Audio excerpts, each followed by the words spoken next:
Today on an all-new Dr. Phil. Body language expert specializing in human behavior and facial recognition, Susan Constantine. Jury consultant, Susan Constantine. Jury consultant and body language expert Susan Constantine joins me now. Susan Constantine is a body language expert. Susan Constantine has trained police in picking up on involuntary movements. Got jury consultant and body language expert Sue Constantine. Hi, my name is Susan Constantine, and I have prepared a written statement for you that I would like to read. I am a human behavior expert specializing in deception detection. I have a master's degree in psychology. I am a licensed mediator and have certifications in deception detection, investigative and interrogative interviewing, scientific statement analysis, and facial recognition training. I am often retained by attorneys in both criminal and civil cases to analyze jurors during jury selection and to evaluate videos and deposition tapes to detect deception. I have developed training courses that are approved for continuing legal education in over 30 states in the United States.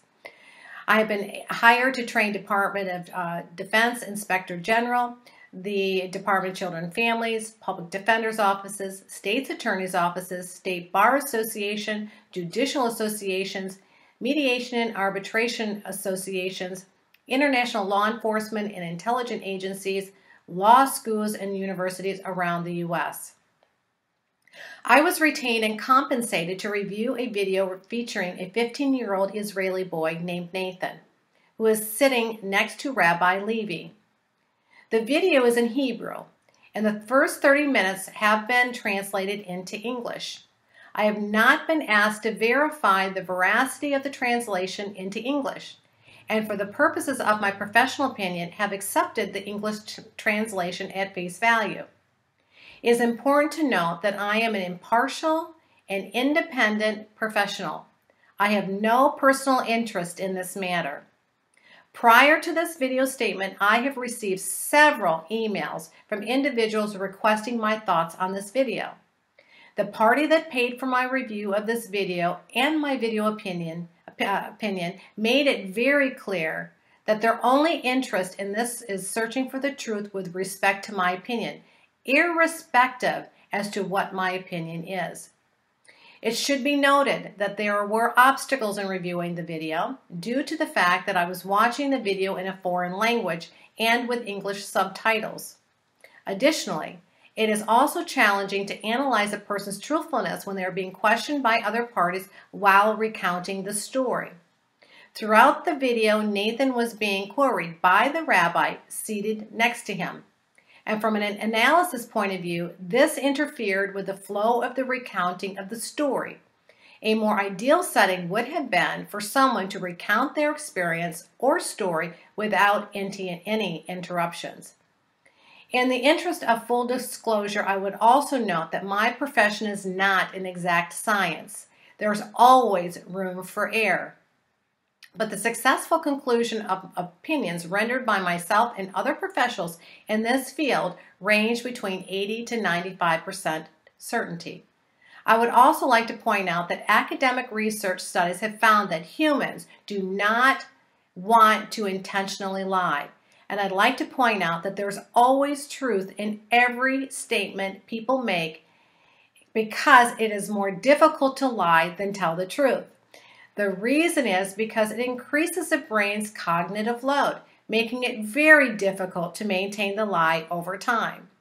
Rather, humans may skip over, conceal, fabricate, or withhold information for a variety of reasons.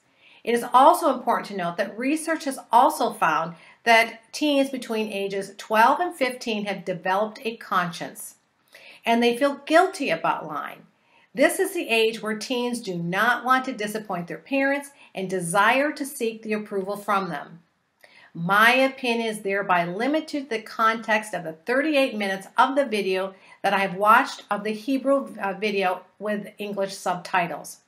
In the light of the foregoing, it is my professional opinion that Nathan was not being deceptive and was truthful in recounting his experience to his visitation in heaven. In short, I do not believe that Nathan was making the story up. I would like to add that during the certain details that Nathan recounts are less certain, as he was also questioned by the rabbi for additional details. And the nature of the questions interrupted the free flow of Nathan's recounting of the story. Thus, I cannot state that all of Nathan's story was his own experience or whether the questions posed by the rabbi tainted the recounting of his experience. As an example, Nathan starts out speaking from first person using I, and then switches to third person you. When queried by the rabbi a few times in the story, it appeared that he was seeking the rabbi's approval when Nathan looked at the rabbi when asking him questions and when asking for permission to continue.